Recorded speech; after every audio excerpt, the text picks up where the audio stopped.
l'Université Laval, le Syndicat des professeurs de l'Université Laval et l'Association des étudiants et des étudiantes de l'Université Laval inscrits aux études supérieures sont fiers de vous présenter les meilleurs moments d'une conférence enregistrée à l'Université Laval le 24 mars 1999.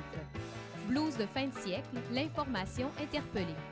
Deux invités vous proposent leurs réflexions. Florian Sauvageau, professeur et communicateur, et Michel Vastel, auteur et chroniqueur politique. Alors, en une minute, de quoi va-t-on parler? En cette fin de siècle, ce que vous avez sur vos feuilles, en cette fin de siècle, nous assistons à l'éclatement des médias traditionnels, notamment par l'émergence d'une information beaucoup plus rapidement accessible via ce que nous appelons l'inforoute. L'Internet étant en émergence et en développement rapide, toute l'information en est bousculée et elle devient de plus en plus commerciale, elle élargit ses frontières tout en déformant la réalité. Quelles seront donc les voies de demain à la lumière de ces constats? Sans plus tarder, Monsieur Sauvageau, je vous laisse la parole. Merci. Merci beaucoup, Moussa. Merci de l'invitation. Merci aussi d'avoir utilisé le titre d'une conférence que j'avais faite il y a maintenant plusieurs mois, le blues de fin de siècle. Bien sûr, je vais parler d'Internet, mais je vais parler des médias en général, parce que je pense d'ailleurs que le discours sur Internet fait partie du problème. Il y a autour d'Internet une euphorie journalistique qui se rattache à l'absence de regard critique de la presse en général, qui est un des problèmes dont je veux parler et qui est une des raisons de mon blues de fin de siècle. On a vu d'ailleurs aujourd'hui, mon blues de fin de siècle aussi s'apparente entre autres à la domination de la télévision.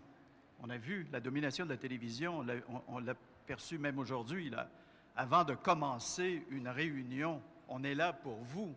On n'est pas là pour la télévision, mais au fond, on est d'abord là pour la télévision. Et c'est la télévision qui dirige tout ici aujourd'hui. C'est la télévision qui a défini le moment où on allait commencer. Et c'est toujours comme ça, ce qui fait que nous sommes, d'une certaine façon, à cause de la télévision, en représentation. Vastel et moi, aujourd'hui, on ne pourra pas faire abstraction du fait que la télévision est là. La télévision provoque sans doute, sauf qu'après un certain moment, on l'oublie probablement.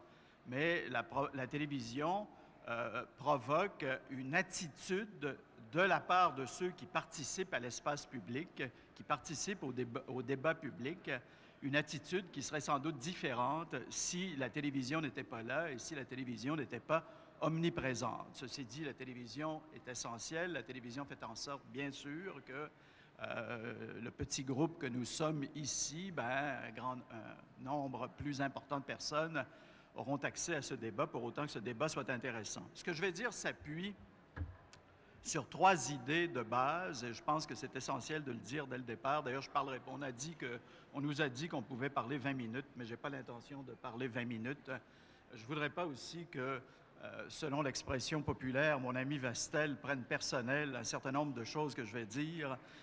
Je vais dire des choses plutôt négatives sur les médias, mais je ne m'attaque pas à Vastel. J'ai d'ailleurs compris qu'il n'allait pas être plus tendre que moi vis-à-vis des médias, ce qui fait que le débat pourrait peut-être être limité. Mais je trouve ça rafraîchissant que des journalistes, et mon collègue Vastel lui aussi semble assez critique des médias. Donc, les idées de base sur lesquelles s'appuie ce que je vais dire, j'ai toujours pensé, je continue à penser que l'information est liée à la vie démocratique. Sans information, sans citoyens informés, sans citoyens éclairés, pas de démocratie véritable. J'ai toujours pensé aussi que les médias ne sont pas là pour s'arroger du pouvoir ou de l'influence. Les médias sont essentiels à la vie démocratique, non pas en ce qu'ils ont du pouvoir, mais en ce qu'ils sont l'outil qui donne du pouvoir aux citoyens. Ce qui fait que, bien que certains l'acceptent parfois moins bien que d'autres, les médias exercent dans nos sociétés une fonction qui est liée à l'idée de service public. non pas au service public en ce sens de service fourni par l'État, mais à l'idée de service public, de service à la collectivité, de service essentiel à la collectivité.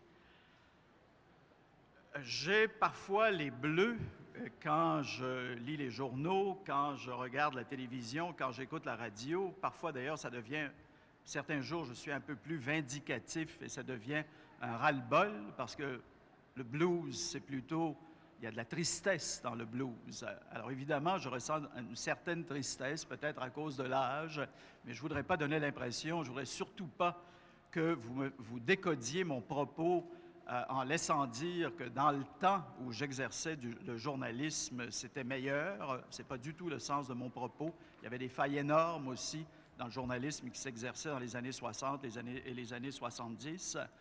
Mais je suis triste parce que mon sentiment, c'est que les médias ne jouent pas leur rôle tel que je viens de le définir. Loin de moi l'idée que véhiculent un certain nombre d'auteurs à l'étranger, aux États-Unis, en France, où on est très dur depuis une dizaine d'années, enfin, depuis plus de 10 ans aux États-Unis, mais peut-être davantage depuis quelques années. Mais les auteurs sont extrêmement sévères et extrêmement critiques, tant en Europe qu'aux États-Unis, autour du rôle des médias, du fait que les médias ne jouent plus leur rôle, ne remplissent plus leur mission. Mais je ne dirais pas, parce que je ne le crois pas, que, comme certains d'entre eux, que les médias sont maintenant un élément négatif dans la démocratie. J'en suis pas rendu là. Par contre, carrément, je pense qu'ils ne jouent pas leur rôle. Pourquoi la tristesse est en rafale? Pourquoi la tristesse et pourquoi le blues et pourquoi le ras-le-bol? Tout ça est lié avec l'évolution de la télévision. La télévision qui, bien sûr, c'est un média de divertissement en plus d'un média d'information, la télévision, mais la télévision sombre de plus en plus dans l'entertainment, mais pas lequel entertainment. C'est très bien que la télévision fasse de l'entertainment. Dans un entertainment de bas étage et de mauvais goût, lié à l'information d'ailleurs. L'information est de plus en plus en noir et blanc. Il y a les bons à cause de la télévision, ce qui se répercute dans les autres médias d'ailleurs. Il y a les bons, il y a les méchants. Il n'y a pas de nuance. L'information est de plus en plus, à la télévision davantage, simpliste, racoleuse, démagogique. Le blues ou ma tristesse est liée aussi au déclin de la télévision de service public, dans ce cas-ci de la télévision publique, qu'on arrive de plus en plus mal parce qu'on est face à un pouvoir politique qui lui-même y arrive de plus en plus mal à distinguer les concepts de service public et de télévision publique et de télévision d'État. Notre télévision risque, si on y prend garde, de devenir de plus en plus ou de se rapprocher de plus en plus d'une télévision d'État, beaucoup plus que d'une télévision publique. On a, dans un premier temps, à la fin des années 80, et surtout, ça s'est accéléré dans les années 90 dans le contexte de la lutte au déficit et de la lutte à la dette, on a ratatiné la télévision publique et maintenant, clairement, on cherche à la politiser. Mon blues est aussi lié à une des conséquences de la télévision, à ce qu'entraîne la télévision, le vedettariat. Lié à ce que je disais au départ, le journaliste, ce n'est pas lui qui doit avoir l'influence. Il doit donner de l'influence et du pouvoir à ses lecteurs, à ses auditeurs, à ses spectateurs. Quand le journaliste devient une vedette, quand le journaliste fait partie de l'appareil de l'entertainment, de l'appareil du vedettariat, du star system, il y a quelque chose qui cloche dans le système.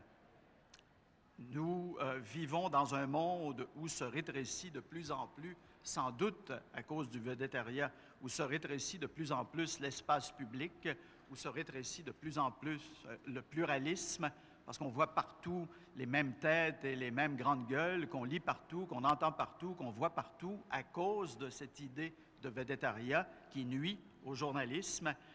Notre journalisme, à mon avis, est lié à l'anecdotique, est lié à la paresse intellectuelle, est dénué de regard critique et l'Internet, puisqu'il faut en parler un peu, puisque c'est le thème qu'on voulait central, qui n'est pas central dans mon propos, mais qui est là quand même un peu à ce débat. L'Internet est une excellente illustration de la paresse intellectuelle des journalistes. Le discours euphorique qui est celui qui entoure l'évolution d'Internet montre bien à quel point les journalistes n'ont pas de regard critique.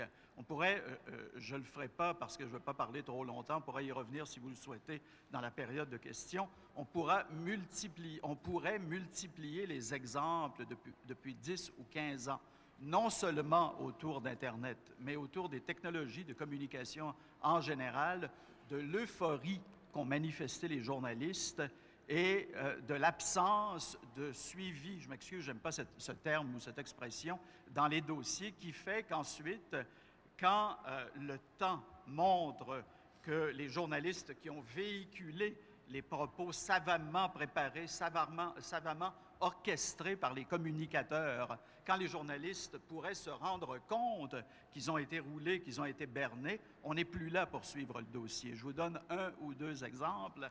Au cours des années 80, dans la première moitié des années 80,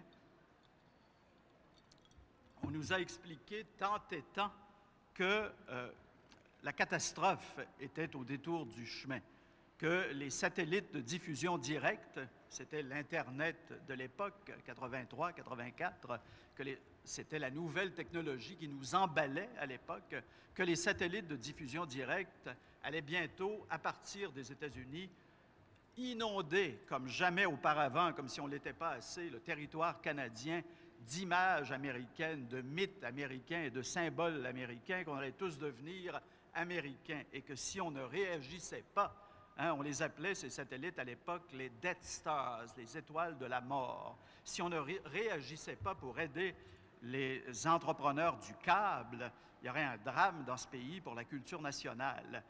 Évidemment, les journalistes ont gobé le discours. On a confondu la culture nationale ou les intérêts culturels avec les intérêts des entrepreneurs qui avaient intérêt justement à conserver leur monopole.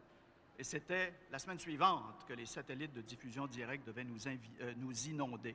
15 ans plus tard, et même un peu plus, on attend toujours cette inondation des satellites de diffusion directe des États-Unis. Et le câble, lui, est de plus en plus américain. Alors, ceux qui défendaient à l'époque la culture canadienne et qui craignaient tant le véhicule américain et les satellites de diffusion directe, aujourd'hui continuent fort bien leur petit quasi-monopole. Bien sûr, les satellites, il y a maintenant les entreprises canadiennes qui démarrent, mais péniblement, parce que ne fallait pas être un grand expert pour comprendre que le développement des satellites de diffusion directe dans un marché où 75% des citoyens sont déjà câblés, c'est pénible. Et ce n'est pas la même chose que le développement d'un système de câbles dans une société comme la Grande-Bretagne, par exemple, où le câble et le satellite de diffusion directe partent nez à nez. Et à ce moment-là, il y a une vraie bataille entre le câble et le satellite de diffusion directe. Le satellite peut l'emporter, ce qui est le cas en Angleterre, où le magnat Rupert Murdoch a, à peu de choses près, gagné la bataille des nouvelles technologies de transmission. Mais ici, la situation n'était pas la même. Le câble était déjà présent. Le satellite ne pouvait pas avoir le même impact que le câble. Maintenant, on nous raconte la même chose. On nous a raconté la même chose autour de Vidéoway, expérience hallucinante, Vidéoway au Saguenay-Lac-Saint-Jean, qui s'est terminée par un échec.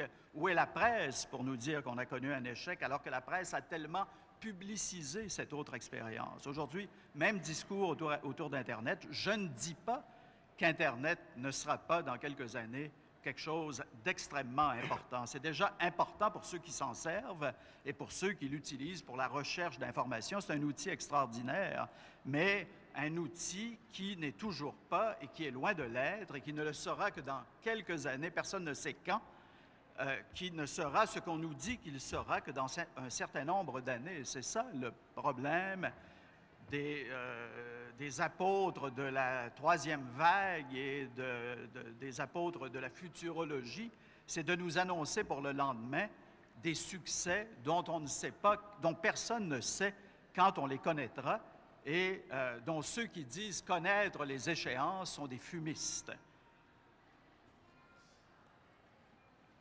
Internet, on ne peut ne pas situer Internet sans parler, ou ne pas parler d'Internet sans parler de la mondialisation. Internet, c'est à la fois l'outil et l'alibi de la mondialisation. Qu'est-ce que c'est que la mondialisation? C'est le libre-échange sans contrainte, donc c'est sa conséquence ou son corollaire, c'est le recul de l'État. Je simplifie évidemment, là, mais en gros, c'est ça, la mondialisation. Internet, c'est l'outil de la mondialisation parce que c'est l'outil qui permet le libre-échange à une échelle exceptionnelle, ne serait-ce, par exemple, que par la création de bourses virtuelles. Vous pouvez maintenant transiger sur toutes les bourses du monde à partir d'Internet. Donc, dans ce sens-là, c'est clair que c'est un outil exceptionnel, un outil qui sert la mondialisation. C'est en même temps l'alibi de la mondialisation parce que c'est à cause d'Internet qu'on dit aux États que dans le secteur de la communication, chers États, vous ne pouvez plus intervenir parce que Internet n'a pas de frontières et l'État n'a plus de pouvoir face à Internet. Donc, en ce sens, ce qui est un outil est aussi un alibi de la mondialisation dont l'objectif est de chercher à convaincre l'État qu'il ne peut plus intervenir dans le secteur de la culture et des communications. Je reviens au blues. Blues, donc, autour aussi, hélas, des journalistes. Blues autour d'un certain déclin, parce que moi, je pense que le vrai média d'information, c'est la presse écrite. Et je vois avec tristesse que graduellement, les tirages de la presse écrite s'étiolent. Blues, enfin,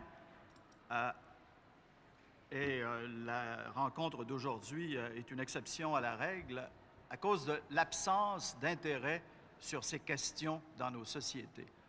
Ce sont là des questions capitales, des questions essentielles, parce que, et je boucle la boucle avec mon point de départ, elles sont liées à la vie démocratique, mais pourtant, ce sont des questions dont on discute peu ici dans cet esprit-là. Il n'y a pas ici cette multiplicité d'ouvrages sur ces questions-là qui existent ailleurs. Nous sommes, d'une certaine manière, autour de ces dossiers en déficit de réflexion et le moment est venu, me semble-t-il, de lancer un débat autour de ces questions-là, de lancer un débat peut-être, évidemment, ça ne va pas étonner certains d'entre vous parce que il y a maintenant presque 15 ans que je milite, ce qui n'est pas un terme très journalistique, mais je ne fais plus de journalisme, alors je peux dire que je milite pour la télévision publique et ça ne donne pas grand-chose puisque la télévision publique décline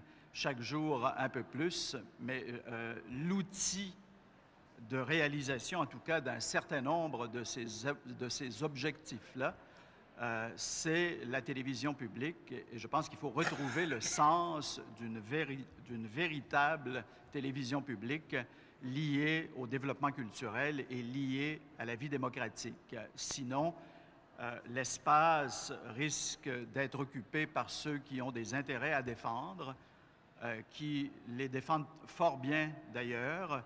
Le propriétaire du Soleil, qui est aussi le propriétaire du nouveau quotidien, le National Post, manifeste bien, et très bien, et je ne dis pas ça de façon cynique, dans son nouveau journal, le National Post, on comprend bien quels sont les intérêts de ce propriétaire quand on lit quotidiennement ce journal. Voilà un outil qui est très bien fait, mais un outil qui sert de véhicule idéologique et de véhicule à un courant de pensée bien précis, alors que la télévision publique, elle, c'est le lieu du libéralisme du 19e siècle réalisé où tous les courants de pensée et toutes les idées doivent se défendre. La télévision publique, ce n'est pas la télévision du pouvoir du moment et des gouvernants, c'est la télévision de la société.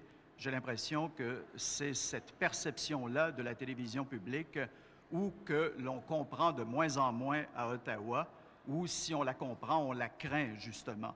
Mais il est bien clair que ce type de télévision fait de moins en moins l'affaire du pouvoir qui nous regarde depuis Ottawa. Merci beaucoup de votre attention. Merci Florian Sauvageau. Vous avez remarqué qu'il a à peine griffé Michel Vastel avec délicatesse. Il ne l'a pas trop fait, mais j'espère que Michel va réagir. Et après, on va pouvoir vous griffer tous les deux. À vous, Michel Vastel. Ouais. D'abord, sur l'introduction de Florian, je voudrais reprendre quelque chose quand même. C'est pas vrai que la télévision est là pour nous. La télévision est là parce que vous êtes là. Et ça m'amène d'ailleurs à quelque chose que j'ai constaté beaucoup dans les campagnes électorales, je vais en reparler tout à l'heure, c'est que la foule, les gens, sont des figurants. Il n'y aurait pas de spectacle s'il n'y avait pas de figurants, c'est-à-dire vous. Le problème, évidemment, dans les débats politiques, c'est que les figurants sont des militants de partis politiques qui se dévouent à des causes, qui ont des idées politiques, et malheureusement, à cause de l'impact de la télévision, on les met en scène comme des figurants. Ceci dit, donc, moi aussi, je vais vous parler de 3 phénomènes contemporains et qui expliquent probablement le blues. La télévision continue, je précise, la télévision continue, c'est-à-dire RDI et LCN à TVA. L'impact de l'Internet, bien sûr. Et je vais parler beaucoup plus longuement que Florian de la presse écrite, de l'impact de tout ça sur la presse écrite, parce que je connais un petit peu ça. Et je vais terminer en vous expliquant pourquoi les problèmes ne viennent pas des propriétaires de presse, mais ils viennent surtout des journalistes qui, collectivement, sont incapables de se tenir debout. Et je vais dire ce que je pense des syndicats et de la Fédération professionnelle des journalistes. Donc, commençons par la télévision. C'est sûr que l'impact des chaînes d'information continue a eu un effet, à mon avis intéressant, mais très pervers, sur les grands débats politiques. Et on l'avait constaté il y a 7-8 ans au Canada anglais. On a vécu une première expérience à la dernière campagne électorale au Québec. Que je sache, RDI n'existait pas à la précédente campagne électorale. Et l'impact est le suivant. C'est que normalement, dans un débat politique, il y a un cycle qui dure 2-3 jours, normalement, même dans une campagne électorale. C'est-à-dire, disons, pour simplifier les choses, une certaine journée X, un des chefs de parti expose une idée ou un programme. Le lendemain, l'adversaire, c'est-à-dire le jour X plus 1, l'adversaire fait une contre-proposition ou critique la proposition initiale.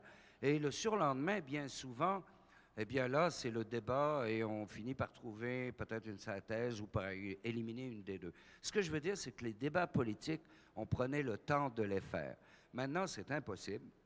C'est impossible à cause de toutes sortes de phénomènes. Il y a d'autres instruments qui ont changé le travail des journalistes, les cellulaires notamment. Les cellulaires qui ont été introduits, par exemple, dans les conférences interprovinciales canadiennes par Robert Bourassa en 1987, mais également l'impact de la télévision. Tout ça fait qu'on n'a plus le temps de débattre en profondeur d'idées. Évidemment, la télévision générale, cette fois-ci, s'ajuste. Ça prend beaucoup trop de temps d'approfondir des débats politiques. Alors, ce qu'on fait maintenant, c'est qu'on insiste davantage sur l'image des leaders politiques. Vous avez tous remarqué quelle importance avait la chevelure de deux de nos 3 chefs politiques à la dernière campagne électorale. L'un était trop frisé, l'autre avait le toupette en bataille, mais avec le résultat, c'est qu'on attachait tellement d'importance à leur image, et évidemment également à la mise en scène de leur discours, c'est que on n'a pas vraiment fait de débat sur le fond de la question qui était, dans le fond, qui devrait être le débat de toute campagne électorale d'ailleurs, c'est la gouvernance. Comment gouverne-t-on le Québec et quel est celui qui est le meilleur gouvernant? Ce débat-là, on ne l'a pas fait. Évidemment, les chefs politiques, alors vous voyez, la télévision continue, banalise les débats, la télévision générale s'ajuste et les chefs politiques eux-mêmes jouent le jeu.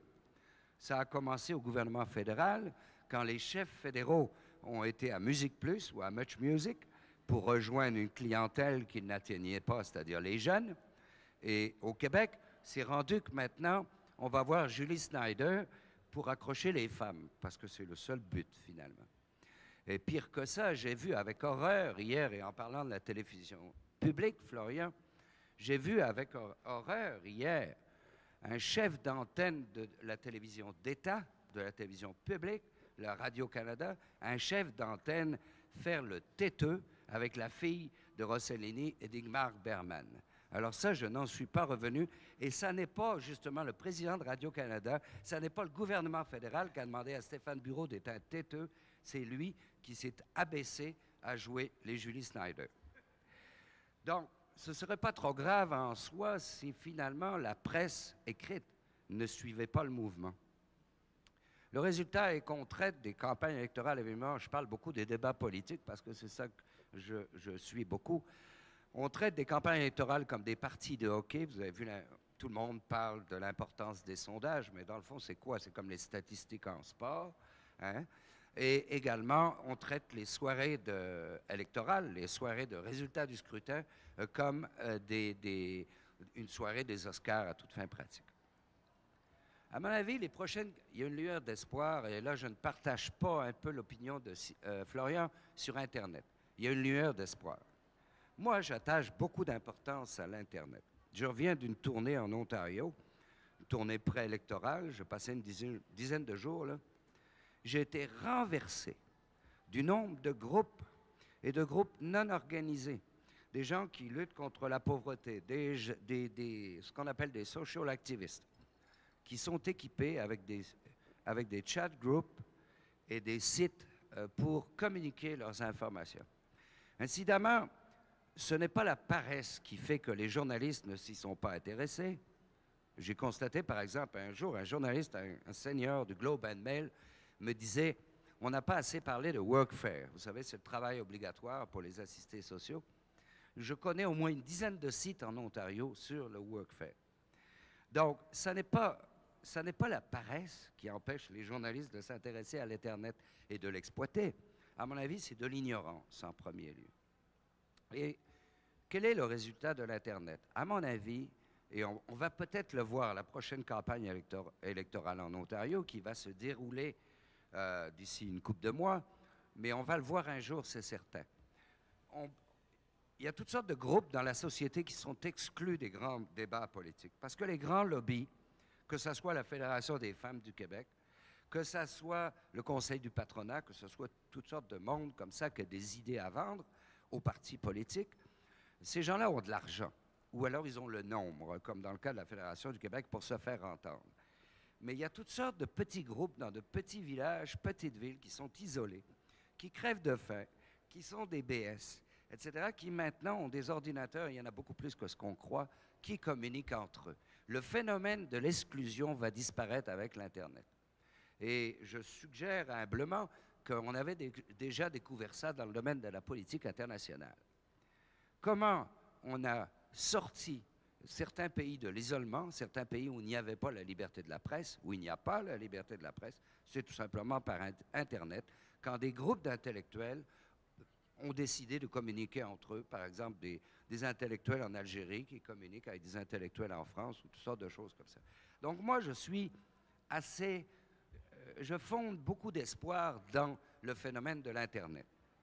Pour deux choses, la qualité du débat démocratique, toutes sortes d'exclus vont pouvoir y participer, et deuxièmement, la circulation rapide des informations que cela signifie. Et incidemment, je vous laisse ça comme idée, ça peut être une idée pour un sujet de maîtrise ou de doctorat, je pense que l'Internet va rendre superflu et futile le débat sur la propriété des organismes de presse. Ça m'apparaît secondaire de savoir qu'en Ontario, et c'est vrai, tous les journaux Satham, c'est-à-dire propriété de Conrad Black, sont très favorables à Mike Harris et aussi les journaux Thomson. Parce que, tout simplement, tous ces groupes qui sont reliés entre eux et qui vont diffuser de l'information vont finir par contourner le monopole de presse qui est en train de se dessiner.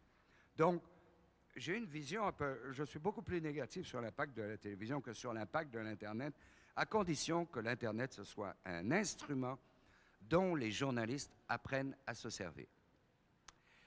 Qu'est-ce que ça donne en cette fin de siècle pour la presse écrite? Évidemment, bien là, effectivement, il y a des blues, il y a de la démotivation, il y a un ras-le-bol très important. Je vais vous citer un témoignage d'un journaliste d'expérience que vous connaissez tous et que je ne nommerai pas, et qui se trouvait à un moment donné président d'un syndicat de journalistes. Et il disait ceci sur l'ambiance dans un journal, un grand journal du Québec. Un rédacteur en chef qui règne sans... Qu'est-ce que c'est? Alors, c'est un rédacteur en chef qui règne sans partage sur la rédaction, impose ses vues et son arbitraire. C'est un directeur de l'information qui s'en sacre et une salle robotisée, bureaucratisée. La bureaucratisation, c'est l'affectation qui atterrit furtivement sur ta chaise ou ton bureau ou qu'on t'adresse par email, sans une explication ni un mot. Tu lis, tu pars, tu reviens, tu tapes, t'expédies, toujours pas un mot. Tu ouvres ton journal. Ton texte est là ou n'est pas là, pas un mot. Jamais de feedback, le vide absolu. La roue de la rédaction tourne comme ça à l'infini dans le néant. Le mot d'ordre, c'est « écris et tais-toi ». Ça, c'est quelqu'un que si vous saviez qui a écrit ça, vous seriez très surpris. Donc, c'est un jugement très sévère qui, incidemment, ne concerne pas les chroniqueurs ni les éditorialistes. Pourquoi? Parce que tout simplement, les chroniqueurs et les éditorialistes, moi j'appelle ça d'ailleurs le Sénat du journalisme, c'est qu'ils sont libres de choisir leur sujet, ils sont libres de s'exprimer, ils sont libres de leur pensée, et en plus, imaginez donc le luxe, ils sont assurés d'un espace et d'une date de publication. Alors évidemment, c'est la vie rêvée du journalisme. Sauf que, évidemment, dans un journal, la majorité des journalistes ne sont pas ni chroniqueurs ni éditorialistes. Et pourquoi ça va mal dans les journaux? Là, je vous laisse avec ces 4 points suivants. Premièrement, il me semble, moi, que les propriétaires de presse se sentant menacés par la télévision et l'Internet, et ils se sentent menacés et donc sont actuellement extrêmement sur la défensive. D'ailleurs, beaucoup de propriétaires de presse investissent dans l'un et dans l'autre, dans la télévision et dans l'Internet, de façon très maladroite d'ailleurs. En plus, ces propriétaires de presse, parce qu'ils se sentent un peu menacés, ils n'ont plus, comme autrefois, ce plaisir de posséder un journal. Autrefois, on disait qu'un journal, c'était une maîtresse. Et c'est vrai que les propriétaires de presse, on avait l'impression que le journal, pour eux, c'était une maîtresse. Ça coûtait cher, mais ça procurait beaucoup de plaisir, le journal, bien sûr. Et maintenant, les propriétaires de presse ont malheureusement tous, sans exception, le nez collé, évidemment, à ce qu'on appelle le bottom line en anglais, c'est-à-dire au taux de rentabilité. Des taux de rentabilité, d'ailleurs, qui sont ridicules, que n'exigent même pas d'autres types d'entreprises. En Ontario, j'ai rencontré des éditeurs de petits journaux qui vendent 7-8 000 copies. Vous savez que ça existe beaucoup en Ontario, des small town papers, où le taux de rentabilité brut est fixé à 35 %. C'est ridicule. Donc, les journaux sont devenus des entreprises strictement commerciales. Ce qui compte avant tout, c'est l'emblavement publicitaire, c'est-à-dire l'espace publicitaire qu'on vend. Avec le résultat, parce que tout de même, il faut admettre que s'il n'y avait pas de journaliste, il n'y aurait pas de journal, et que pour vendre de la publicité, il faut avoir un journal. Donc, les journalistes sont devenus une sorte de mal nécessaire. En fait, les journalistes, et c'est ce qui explique le témoignage que je vous disais tout à l'heure, que je vous donnais tout à l'heure, que je vous citais, les journalistes sont des bouche-trous. Ils bouchent des trous laissés libres par le seul espace payant d'un journal ou d'une télévision, qui est la télévision. Et enfin, dans les journaux francophones du Québec, parce que je vous ai dit jusqu'ici, ça concerne en général tous les journaux, et plus particulièrement les journaux du Canada anglais, il y a un phénomène au Québec qui n'est moins courant au Canada anglais, où au Canada anglais, on a développé des générations de news managers, de desk editors, de gestionnaires de l'information. Au Québec, malheureusement, on n'a pas de ça. Et on dit souvent qu'il suffit d'avoir été président de syndicat pour être cadre dans un journal. C'est un peu exagéré, mais il y a un peu de vrai là-dedans. Alors, on fait un journal au jour le jour, sans investir dans la qualité du travail journalistique, sans planifier les carrières de journalistes, ça c'est très important, sans négocier les budgets nécessaires. Et d'ailleurs, je vais insister là-dessus parce que ça vaut pour tous les journaux et pas particulièrement pour ceux pour lesquels je travaille. J'insiste là-dessus parce que, justement, on a la preuve actuellement sous nos yeux que quand un propriétaire de journal décide de créer un journal et d'en faire sa maîtresse, et je parle du National Post, qu'on a décidé, Conrad Black a décidé de mettre de l'argent là-dedans, qu'il ferait le meilleur journal au Canada et que pendant 2 ans, il ne poserait pas de questions sur le bottom line, on a effectivement, actuellement, à mon avis, le meilleur journal au Canada. Donc, c'est encore possible de le faire. Mais pour ça, qu'est-ce qu'il a fait, Conrad Black? Il a été chercher aussi les meilleurs cadres des salles de rédaction de tous ces journaux actuels. Donc, c'est juste de parler de blues du journaliste. Et moi, je suis assez pessimiste pour une raison. Et qui n'a rien à voir avec les propriétaires des journaux. Je suis très pessimiste parce que, et je dis que ce n'est pas sur le sort des journalistes qu'il faut s'apitoyer, mais c'est plutôt sur leur incapacité collective à réagir à ces choses-là. Les syndicats au Québec en particulier, à cause en partie du monopole de la CSN, mais pas toujours, parce qu'il y a des syndicats qui ne sont pas affiliés à la CSN, les syndicats de journalistes sont enfermés dans le carcan de conventions collectives anachroniques. Ça n'a plus d'allure d'avoir des conventions collectives qu'on a, qui sont des conventions collectives d'employés de bureau, avec des horaires, des conflits sur l'indépendance des journalistes. Enfin, donc, je pense que là-dessus, les journalistes, les syndicats de journalistes ont une profonde réflexion à faire. Deuxièmement, on a malheureusement au Québec une fédération professionnelle des journalistes qui est d'un corporatisme qui remonterait au début du siècle et qui est incapable, elle est embourbée dans des débats sur l'éthique professionnelle et s'enfonce de plus en plus justement dans le corporatisme. On est incapable au sein de la fédération professionnelle d'avoir des débats intelligents qui vont au fond des choses et en particulier en dehors de la présence des patrons de presse. Moi, je milite actuellement pour que les prochains congrès de la Fédération professionnelle des journalistes soient tenus entre journalistes exclusivement à l'exclusion ouverte et délibérée de tous les patrons de presse. Ça ne veut pas dire qu'ils ne devraient pas être dans la salle pour nous écouter, mais surtout qu'ils ne viennent pas participer au débat parce qu'ils ont l'art de noyer le problème. Le problème, c'est un problème d'organisation de la profession d'abord. Donc, je vous laisse avec ça. Mais dans le fond, les journalistes me font un peu penser à toutes sortes, en particulier au Québec, à toutes sortes de corporations professionnelles. Là-dedans, je pourrais mettre les médecins, je pourrais mettre, bien sûr, les curés. C'était commencé avant les médecins. Je pourrais mettre aussi les fonctionnaires eux-mêmes. Les journalistes appartiennent à toutes ces catégories professionnelles au Québec qui sont des espèces de clercs fossilisés d'une société qui est en plein mouvement et finalement une corporation des professionnels qui sont incapables de répondre aux interrogations, aux débats que souhaite tenir la société québécoise. Voilà, je vous laisse avec ça. Merci beaucoup. Mais tout de suite, avant de vous faire réagir, moi je vais réagir à une chose et je vous interpelle sur ça. On parle de blues de fin de siècle et la dernière fois que j'ai entendu parler du rapport Kenneth Starr, c'était une fois en fait que j'ai vu ce rapport sur du papier toilette.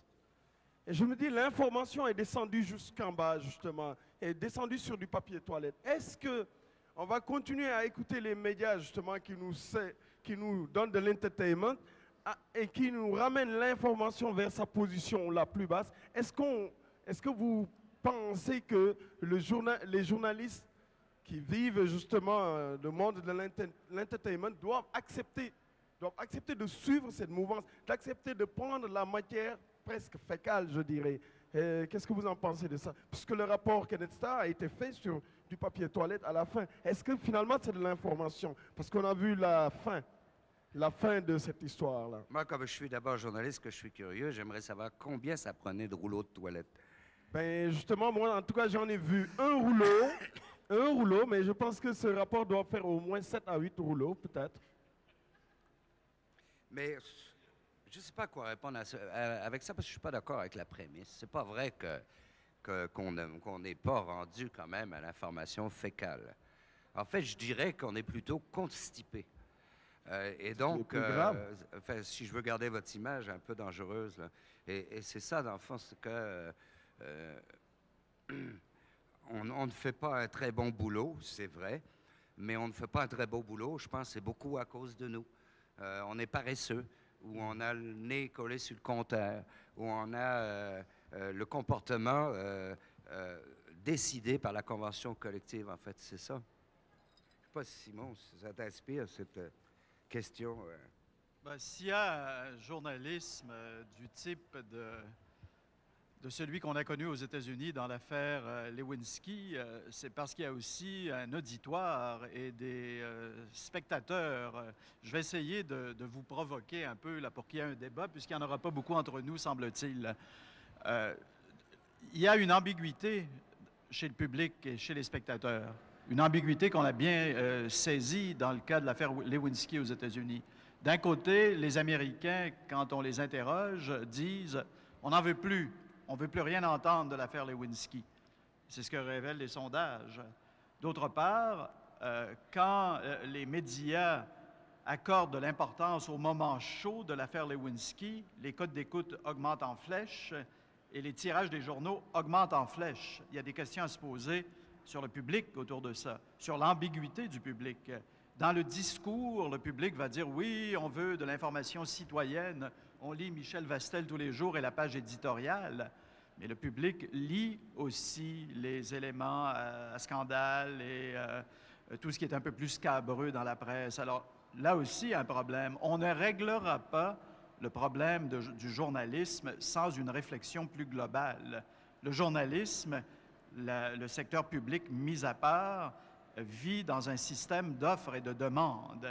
Et pour que la demande soit là dans un système de marché, pour que l'offre soit là dans un système de marché, il faut qu'il y ait une demande. Il faut qu'il y ait une demande pour un journalisme de qualité. On peut se poser des questions sur cette société qui n'arrive pas à faire vivre un quotidien de qualité. Il n'y a pas au Québec de quotidien de qualité au sens de journal de référence comme toutes les sociétés doivent en avoir un. Une société, pour se développer, a besoin d'un grand journal de référence. Il n'y en a pas ici. Le Devoir voudrait bien l'être, il n'en a pas les moyens parce qu'il y a 26 ou 27 000 personnes qui font, même pas, parce qu'il y a plein d'abonnements gouvernementaux et des entreprises. Il y a peut-être, je ne sais pas, il y a moins de 25 000 personnes, en tout cas, dans ce pays qui font le geste quotidien d'acheter le Devoir. Ça aussi, c'est un problème. Le problème n'est pas seulement du côté de la presse et on ne le réglera pas sans une réflexion d'ensemble, y inclus sur l'éducation où l'on doit sensibiliser le futur public à l'importance de l'information dans la société démocratique. Ça aussi, c'est important. Bien là, je ne peux pas laisser passer ça quand même. Tout de même qu'il n'y a pas de journal de qualité au Québec. Comment? Tous les journaux sont de qualité. Et à l'intérieur de chaque journal, bon, il y a des éléments de plus ou moins bonne qualité, tout simplement parce qu'il y a des journalistes qui sont plus ou moins compétents. Mais tous les journaux sont de qualité, y compris ceux peut-être que tu n'achètes jamais, Florian, mais dans lesquels on trouve quelque chose. Moi, j'ai défendu contre le président de la Fédération professionnelle des journalistes l'émission d'information qui, pendant la campagne électorale, a fait le plus progresser le débat démocratique au Québec, et c'est La fin du monde est à 7 heures.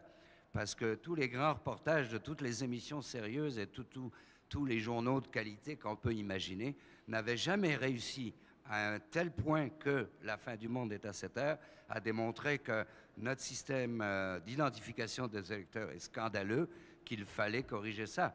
Donc, il ne faut pas dire qu'il n'y a pas de journaux de qualité au Québec. Il n'y a pas de journal de qualité au sens, je m'excuse d'utiliser l'expression anglaise, au sens de quality paper.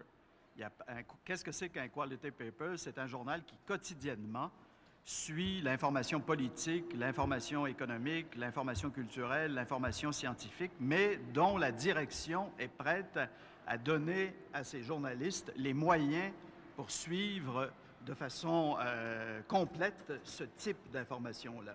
Et il n'y a pas ce type de journal-là ici. Il n'y a pas ici de journal semblable. Hélas, je le regrette, il n'y a pas de journal comme le Globe and Mail ou comme le National Post, qui est aussi un très bon journal, j'en conviens. Il n'y a pas de journal ici comme le New York Times, il n'y a pas de journal ici comme Le Monde. On regarde le reste du monde avec les agences de presse. On n'a pas de correspondants à l'étranger. On a du mal à avoir des correspondants à Ottawa. On n'a pas de correspondants On a une presse paroissiale. Oui, mais écoute, c'est pas une raison dans la liste des sujets importants qu'il faut découvrir. J'ai noté, Simon, que tu as oublié les faits divers. Florian, pardon. J'ai oublié que tu as oublié les faits divers, qui, à mon avis, sont importants aussi, et les sports aussi. Je pense qu'on investit dans la rédaction. Moi, je suis pas toujours d'accord avec, mais je te rappelle que, par exemple, l'année dernière, tous les journaux du Québec, sans exception, enfin les principaux, ont envoyé quelqu'un à Londres. C'était même pas pour couvrir la mort de Diana, c'était pour couvrir le premier anniversaire de sa mort. C'est un investissement important. Je ne suis pas d'accord avec ça. Je pense qu'il y a peut-être d'autres choses plus intéressantes à faire, mais il n'empêche qu'il y a des décisions éditoriales, des décisions d'investissement dans les journaux. Et donc, on ne peut pas dire que... J'aime pas ces remarques parce que ça a l'air de nous faire, même si moi-même je suis critique, ça a l'air de nous faire passer pour une espèce de tribu sous-développée. Je pense quand même qu'on n'est pas si pire que ça. Mais c'est parce qu'on refuse de se critiquer, de se regarder peut-être qu'on n'en a pas non plus. Si on avait de meilleurs journaux, comme dit mon ami Jean-Louis Gagnon, peut-être que les gens les liraient davantage. Et tu fais la preuve par l'absurde de ce que je raconte. Ce sont les décisions d'investissement qui sont erronées. C'est pas parce qu'il n'y a pas d'argent. Tout le monde est au camp d'entraînement des expos actuellement en Floride. La presse canadienne, les journalistes de la presse sont allés, au moins 2 d'entre eux. On en a des fonds pour ça, mais on n'en a pas pour couvrir un autre type d'information. C'est ça que je regrette. Oui, mais là, parce que... Et je pense qu'il y a des... Je voudrais laisser parler les gens, mais je dois quand même dire que, oui, actuellement, on est au camp des expos, mais pendant la campagne électorale, ça coûte un bras de couvrir une campagne électorale.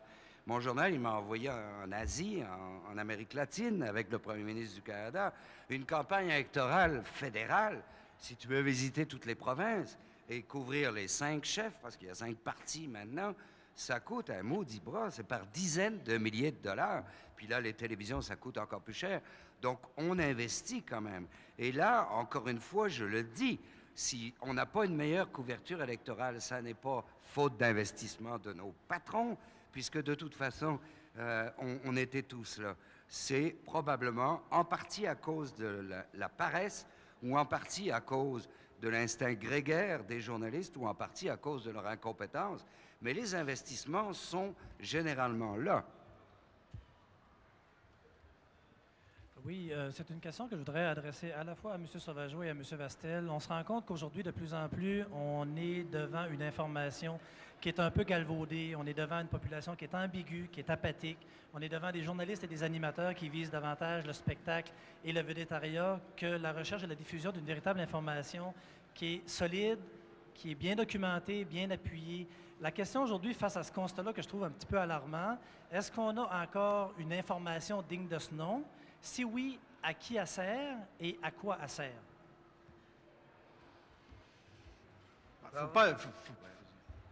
Faut pas non plus sombrer dans le catastrophisme. J'ai pris la peine de dire au départ que moi, je ne pensais pas, comme d'autres ailleurs, ou comme d'autres ici d'ailleurs, que l'information nuit à la vie démocratique. Je pense qu'elle ne fait pas assez pour la vie démocratique. Et je pense qu'il y a des entreprises de presse dans ce pays qui ont les moyens de nous donner une information de qualité comme celle que vous souhaitez et que je souhaite, je pense. Je ne veux pas accabler les entreprises pour lesquelles Michel travaille, mais quand M. Black, qui est le propriétaire du Soleil, a acquis le Soleil au milieu des années 80, on nous a dit on va faire du Soleil le Washington Post du Québec. C'est extraordinaire comme programme, parce que le Washington Post, c'est un grand journal, c'est un journal du type de ceux que je décrivais tout à l'heure dans le débat qu'on avait, Michel et moi. J'attends toujours que l'on fasse du Soleil le Washington Post du Québec. Par contre, M. Black quand il a décidé de le faire, a fait du Ottawa Citizen, avant le National Post, un très bon journal.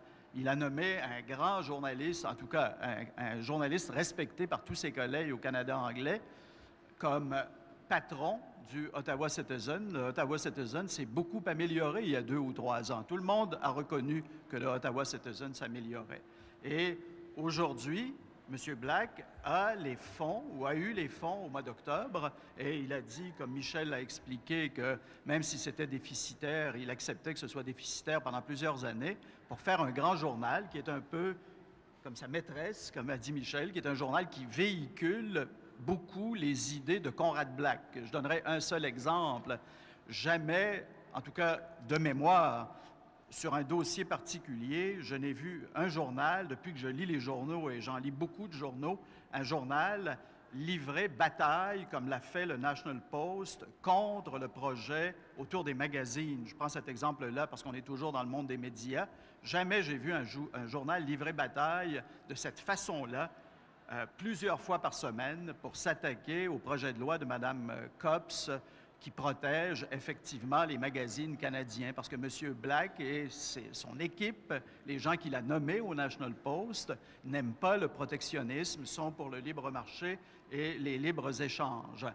Mais même si je ne partage pas plusieurs des idées que véhicule ce journal-là, c'est un journal que j'achète tous les jours, que j'aime lire, parce que c'est un bon journal. C'est ce qui est stimulant dans la vie démocratique.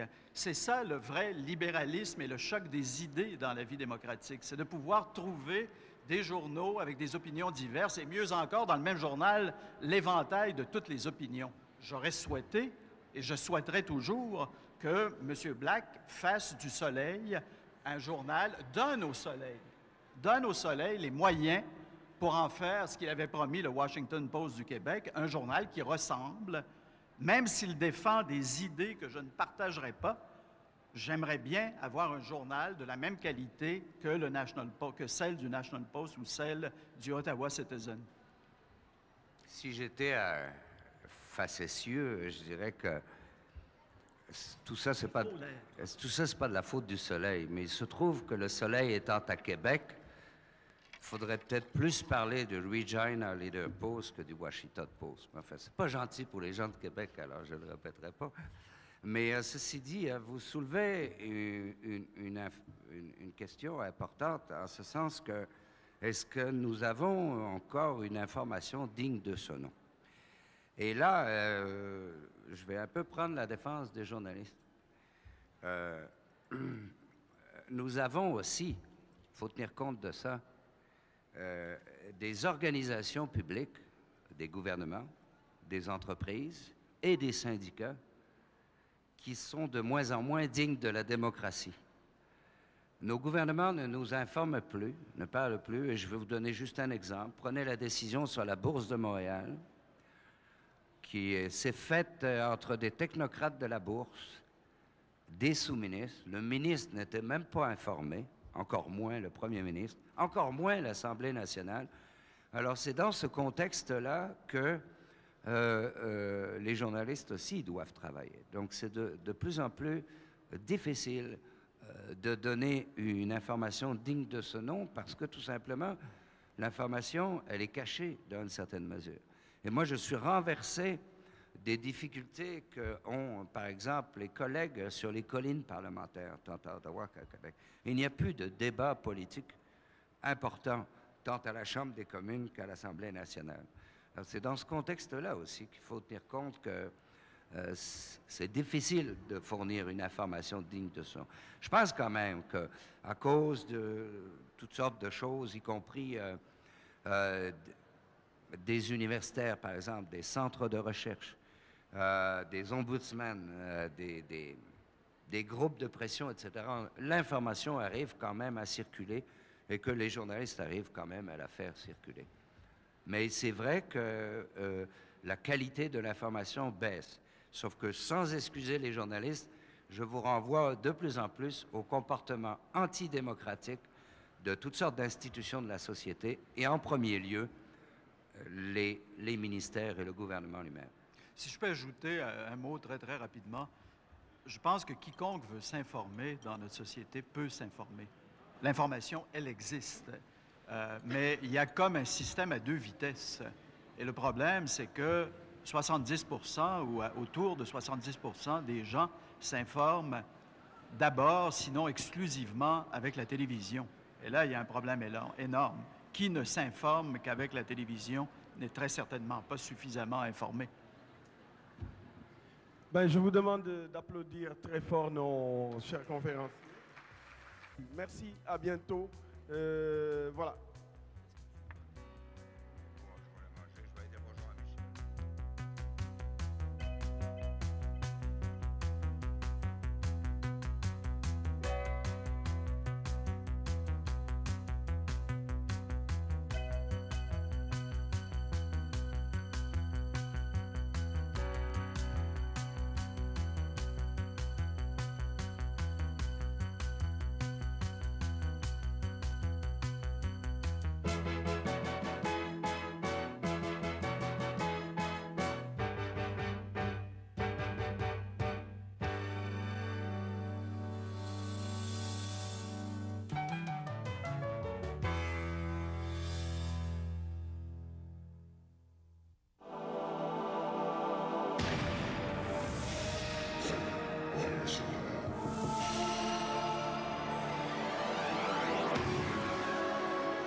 Cette émission est une production de Télécom 9 Québec.